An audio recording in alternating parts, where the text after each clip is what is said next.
The brand new Galaxy Z Fold 8 Ultra is here, and so is the Z Flip 8. What makes the 8 Ultra Ultra? Let's talk about that. What makes the Flip 8 flip? Well, the hinge. See?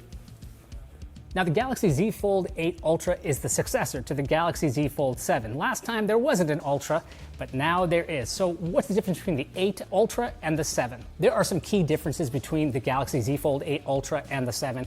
Most of all is the inner screen crease. Samsung has gone to town on this thing. You can barely feel the crease compared to the 7, and it's not as visible. Is it still visible? Yes, you can still see it. If you have good vision, you'll be able to catch it, but otherwise, it looks pretty flat compared to the 7. Apart from the crease, Samsung has made this display brighter. This is 3,000 nits compared to the 2,600 nits of the 7.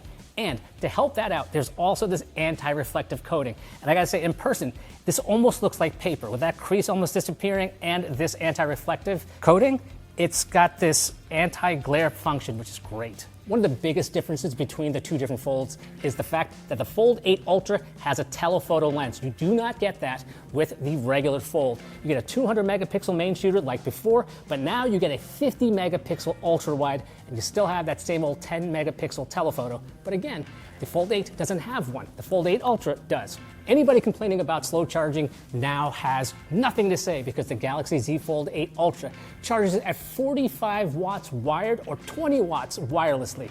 Now, it doesn't have a magnet, but the cases do, so if you want to snap a MagSafe compatible or Pixel Snap compatible device, you could. Samsung packed a huge battery in the Fold 8 this time. It's got a 5,000 milliamp hour battery compared to the 4,400 of last year, and since it charges fast, that's great. The Z Fold 8 Ultra is powered by a Qualcomm Snapdragon 8 Elite 5 for Galaxy. This is the same chip in the Galaxy S26 series, which we found excellent in tests. That Snapdragon had no problem with any of our benchmarks before, so we expect the same kind of performance out of the new Z series. The Z Fold 8 Ultra comes in 4 colors: cream, graphite, and violet shadow. A green shadow model is available as a Samsung exclusive. The 8 Ultra also has an Ultra price tag. It starts at $2,099.99. That's a $100 increase in the starting price compared to the Z Fold 7. The Galaxy Flip 8 is the thinnest, lightest flippable phone on the planet, says Samsung. And I gotta say, it feels really well built as usual. The front screen is somewhat hobbled still. You can add apps to the front, but it's not exactly like the Razr where you can basically use it as a mini phone. But Samsung is working on that on the software. Inside, looks the same. Really not much to say. Samsung also added some fun software to this new Z line. There's My Fan Cam, which is in the gallery. What it lets you do is you can make social clips out of anything. So let's say you've got a bunch of people dancing in a shot and you want to just have vertical video. You can tap the person you want to follow, and the phone itself will put the video in the ratio you need. Though physically, it's very similar to the Z Flip 7. So what is different than the Flip 7?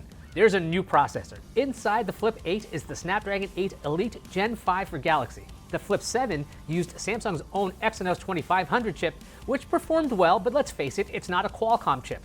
The Snapdragon 8 Elite Gen 5 for Galaxy puts the Flip 8 in line with the Galaxy S26 series and the 8 Folds. The Flip 8 has the same battery specs as before, which means it can charge at up to 25 watts wired. Meanwhile, the Folds top out at 45 watts. Samsung's made some changes to the cover screen experience. It is now more like a phone than before, with dedicated home screen notifications, quick settings, and an app tray.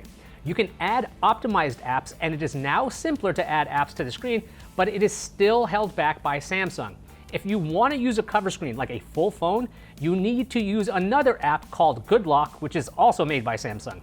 Why is the cover screen limited? Because not every app looks good on the cover screen, so Samsung chooses for you. If you want a flip phone with the full phone experience on the front, get a Motorola Razr. As for cameras, you get the same stack as before. There's a 50 megapixel main camera, a 12 megapixel ultra wide. The inner screen selfie cam is still 10 megapixels. It's available in 4 colors. You get cream, graphite, pink, and mint. That last one is a Samsung exclusive. Oh, you know what else is different about the Flip 8? Its starting price. It's up by $100. So now the Z Flip 8 starts at $1,199.99. Now, I'm going to keep playing with these devices till they throw me out, but guess what? Cnet and PCMag.com are going to be reviewing each of these devices, and we can find out if the 8 really is Ultra, if this new 8 is fun, and if the Flip 8 flips. Spoiler, it does. Still flips.